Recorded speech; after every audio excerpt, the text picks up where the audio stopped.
नअमदुहु व नुसल्ली अला रसूलिहिल करीम अम्मा बाद फ़ौज़ बिल्लाहि मिनश शैतानिर रजीम बिस्मिल्लाहिर रहमानिर रहीम। शुरू अल्लाह के नाम से जो बड़ा मेहरबान और नहायत रहम करने वाला है। लक़द काना लकुम फ़ी रसूलिल्लाहि उस्वतुन हसना। यकीनन रसूल अकरम सल्लल्लाहु अलैहि वसल्लम की ज़िंदगी तुम्हारे लिए बेहतरीन नमूना है।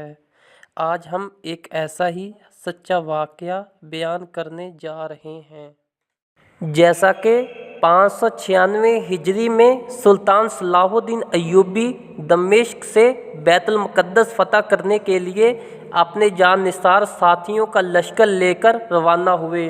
दुश्मन के मुख्तलिफ किले और शहर फ़तह करते हुए यरूशलेम के सामने खैमाजन हो गए।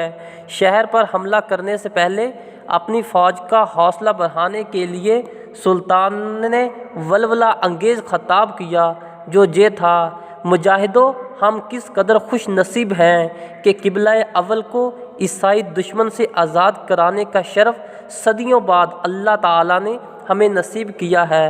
बैतुल मुक़द्दस की फ़तह का अज़ीम तोहफ़ा हमें मिलने वाला है। अल्हम्दुलिल्लाह मुजाहिदों, अल्लाह के ये मुक़द्दस घर गुज़िश्ता 91 बरस से कफ़ार के कब्ज़े में है। एक दिन भी जहाँ खुदाए लमज़िल की इबादत नहीं हुई।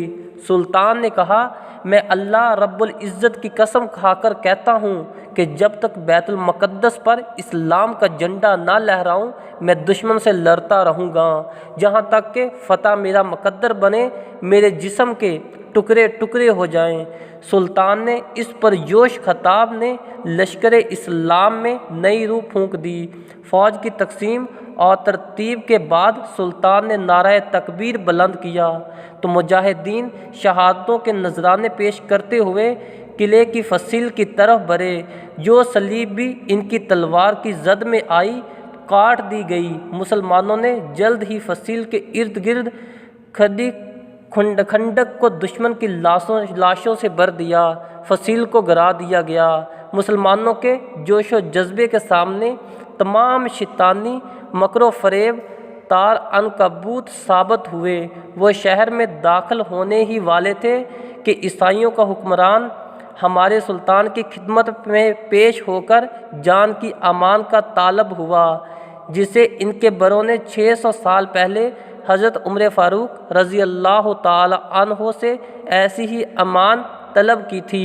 खलीफा राशिद हज़रत उमर फ़ारूक रज़ी अल्लाह ताला अन्हो के नक्शे कदम पर सुल्तान ने इन सब वहशी और दरिंदा सिफ्त ईसाइयों को इस शर्त पर ईमान दी कि हर मर्द 10 दिनार, हर औरत और हर बच्चा फ़ीकस 2-2 दिनार फ़िदिया अदा करे, और फिर जो कुछ ले जा सकते हैं लेकर शहर खाली कर दें। जो फ़िदिया अदा ना कर सके, बैतुल माल से इसका फ़िदिया अदा कर दिया गया। हज़ारों कैदियों को फ़तह की खुशी में फ़िदिया लिए बगैर आज़ाद भी किया गया। बैतुल मुक़द्दस की फ़तह के बाद सुल्तान ने रब्बे ज़ुल जलाल का शुक्र अदा करने के लिए पेशानी सजदा के लिए ज़मीन पर रख दी। आपकी ज़बान पर अल्लाह की हम्द व सना के कलमात थे और आँखों में अश्कों से रवां आँखें थीं। सुबहान अल्लाह, सुबहान अल्लाह।